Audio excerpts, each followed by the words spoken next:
The solution nobody saw coming. The morning sun filtered through the floor-to-ceiling windows of Dataflow Industries, casting long shadows across the polished concrete floors. Marcus Chen stood at the head of the conference table, his shoulders heavy with the weight of another sleepless night. The father of 7-year-old Emma had been carrying the company through its darkest hour, and today felt like the breaking point. For 3 months, Dataflow's core system had been failing. Random crashes, lost data, frustrated clients threatening to leave. Marcus had watched his life's work, the company he'd built from nothing after his wife, Sarah's passing, slowly crumbled before his eyes. The whiteboard behind him was covered in complex diagrams and technical jargon. 12 different consultants had stood in this very room, each one more expensive than the last, each one promising they had the answer, each one walking away shaking their heads, muttering about unprecedented system architecture and impossible debugging scenarios. Marcus rubbed his temples, feeling the familiar ache that had become his constant companion. He thought about Emma, probably eating breakfast with his mother right now, asking when Daddy would be home for dinner again. The guilt twisted in his stomach. Sir, a gentle voice interrupted his thoughts. He turned to see Maria Santos standing in the doorway, her cleaning cart positioned respectfully in the hallway. Maria had been with Dataflow since the early days, back when the company operated out of a cramped office above a pizza shop. She'd watched it grow, celebrated every milestone, and somehow always knew exactly when to appear with a warm smile and a cup of coffee during the hardest moments. "I'm sorry to bother you, Mr. Chen," she said, her voice soft but steady. "I know you're dealing with the computer problems." Marcus managed a tired smile. "It's okay, Maria, I'm just trying to figure out our next move." Maria stepped into the room, her dark eyes taking in the cluttered whiteboard with its maze of technical drawings. She'd seen this board evolve over the weeks, watched consultant after consultant add their theories and calculations. Now, in the quiet morning light, something seemed different about her expression.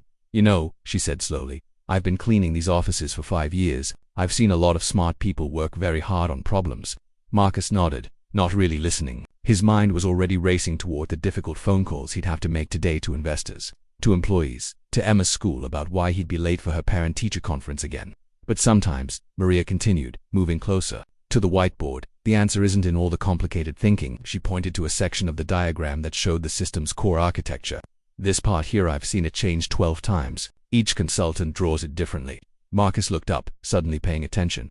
"What do you mean?" "Well, I notice things when I clean, like how the air conditioning system works differently in different parts of the building, or how the old wiring affects the new equipment." She paused, studying the diagram. "The system problems, they started right after the renovation, didn't they?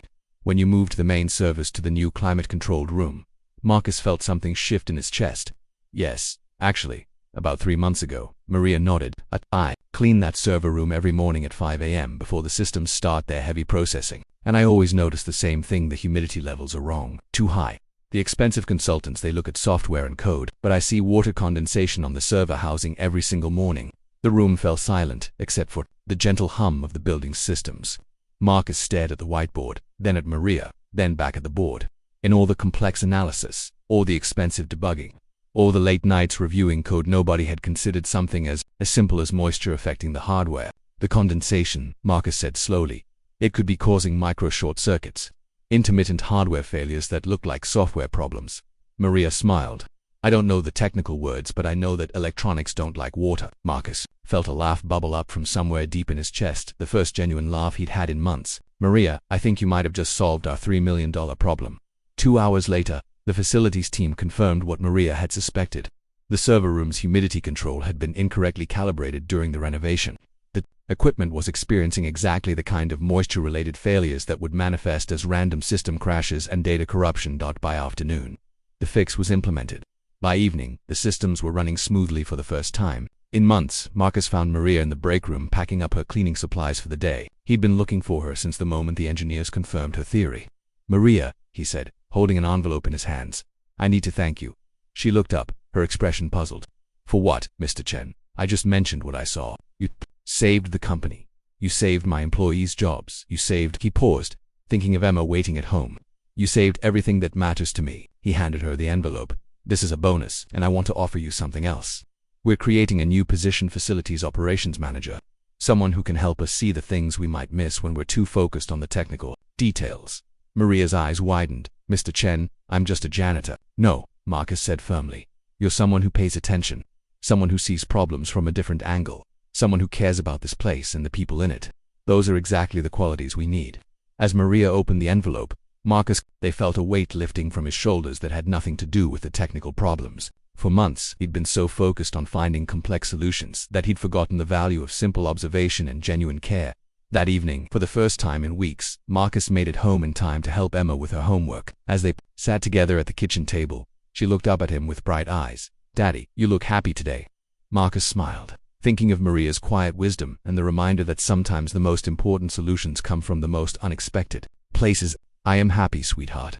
I learned something important today about listening to people who see things differently." Emma nodded solemnly as if this made perfect sense. "Like how I notice things you don't notice." "Exactly like that," Marcus said, pulling her into a hug. "Sometimes the best answers come from the people who are closest to the problem, even if they're not the ones everyone expects to have the solution." Outside the window, the city lights twinkled like stars, and for the first time in months, the future felt bright with possibility.